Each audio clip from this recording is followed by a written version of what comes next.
Hello friends, welcome to tasty chef mom. நம்ம இன்னைக்கு பார்க்க போகிறது மணத்தக்காளி வத்தல் குழம்பு. இது கல்யாண வீட்டில் எப்படி செய்வாங்களோ அதே டேஸ்ட்டில் நம்மளும் வீட்லேயே ஈஸியாக செஞ்சு முடிச்சிடலாம். எப்படி செய்கிறதுன்னு பார்க்கலாம். இதுக்கு நான் 4 ஸ்பூன் நல்லெண்ணெய் விட்டுருக்குறேன். கூடவே 2 ஸ்பூன் கடலெண்ணெய் விட்டுக்கலாம். வெறும் நல்லெண்ணெயிலேயே நம்ம செய்யும்போது நல்லெண்ணெயோட ஸ்மெல் வந்து கொஞ்சம் லைட்டாக கசக்கிற மாதிரி இருக்கும்.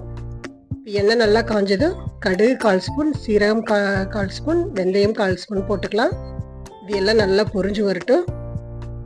கூடவே 10 சின்ன வெங்காயம் 2 கட் பண்ணி போட்டுக்கலாம். பூண்டு 10 பூண்டு 2 கட் பண்ணி போட்டுக்கலாம். சின்ன பூண்டாக இருந்தால் அப்படியே கூட போட்டுக்கலாம்.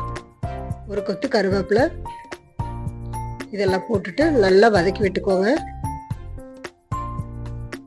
வெங்காயம் நல்லா வதங்கி வரணும். அப்போ தான் நம்மளுக்கு சாப்பிடும்போது டேஸ்ட்டாக இருக்கும். சமையல் வந்து எல்லாருமே நல்லாவே செய்யலாம்.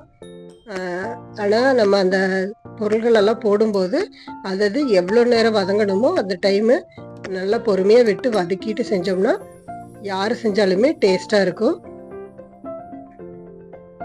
இப்போது 1 ஸ்பூன் மிளகாத்தூள் போட்டுக்கலாம். கூடவே 1/4 ஸ்பூன் மஞ்சள் தூள் போட்டுக்கலாம். 2 ஸ்பூன் மல்லித்தூள் போட்டுக்கலாம். இதெல்லாம் போட்டுட்டு இந்த மசாலாலாம் நல்லா எண்ணெயில் வதங்கி வர மாதிரி வதக்கி விட்டுக்கலாம். ஒரு 1 நிமிஷம் அப்படியே வதக்கி விட்டோம்னா நல்லா வதங்கிடும், நல்ல கலரும் கிடைக்கும்.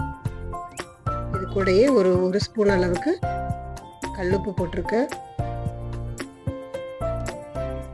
இப்போ நான் ஒரு எலுமிச்சம்பழ சைஸ் புளி வந்து ஊற வச்சு எடுத்து வச்சுருக்கேன். அது நம்ம உள்ளே ஊற்றிக்கலாம். புளி நல்லா வந்து கொதிச்சு வரணும். எண்ணெய் பிரிஞ்சு வர அளவுக்கு நல்லா கொதிச்சு வரணும். அது வரைக்கும் கொஞ்சம் பொறுமையாக இருந்து நம்ம கலந்து விட்டுக்கலாம். என்னுடைய சேனலை புதுசாக பார்க்குறவங்க சப்ஸ்கிரைப் பண்ணிக்கோங்க. கூடவே பெல் பட்டனை ப்ரெஸ் பண்ணி வச்சுக்கோங்க.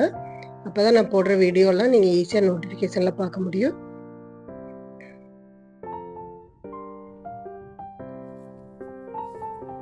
பார்த்திங்கன்னா புளி நல்லா கொதிக்க ஆரம்பிச்சிருச்சு.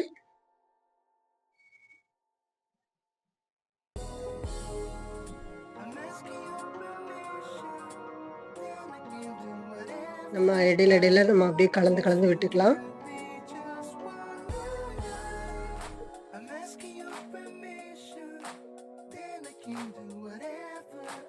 இது கூடவே நம்ம 1 ஸ்பூன் தேங்காய் வந்து துருவி எடுத்து வச்சுருக்கேன். இதை நம்ம அரைச்சி இது கூட ஊற்றிக்கலாம். இதுக்கிடையில் தனியாக ஒரு கடாயில் எண்ணெய் ஊற்றி அதில் வந்து மணத்தக்காளி வத்தல் போட்டு நல்லா உப்பி வர அளவுக்கு பொரிச்சு எடுத்துக்கலாம். கூடவே ஒரு 1/4 ஸ்பூன் அளவுக்கு பெருங்காயத்தூள் போட்டு எல்லாத்தையும் எண்ணெயோட அப்படியே நம்ம குழம்புல கொட்டிக்கலாம். கூடவே நம்ம அரைச்ச தேங்காயும் இதிலேயே ஊற்றிக்கலாம்.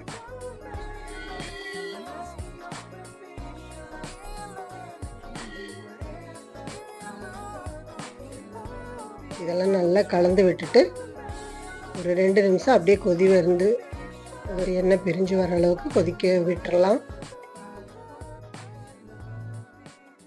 கடைசியாக 1 ஸ்பூன் 1.5 ஸ்பூன் அளவுக்கு நான் நாட்டு சக்கரை போட்டிருக்கேன். நீங்கள் வந்து வெல்லம் போடுறதா இருந்ததுன்னா ஒரு சின்ன துண்டு போட்டால் போதும். இந்த மாதிரி வெல்லம் வேண்டாம்னு நினைக்கிறவங்க அப்படியே கூட விட்டுறலாம், நல்லாயிருக்கும். இது வந்து நம்ம சர்க்கரை போடுறதுனால நம்ம கல்யாண வீட்டு டேஸ்ட் மாதிரி அதே மாதிரி வரும். கண்டிப்பாக நீங்களும் செஞ்சு பாருங்கள். ஃப்ரெண்ட்ஸ்க்கெல்லாம் ஷேர் பண்ணுங்கள்.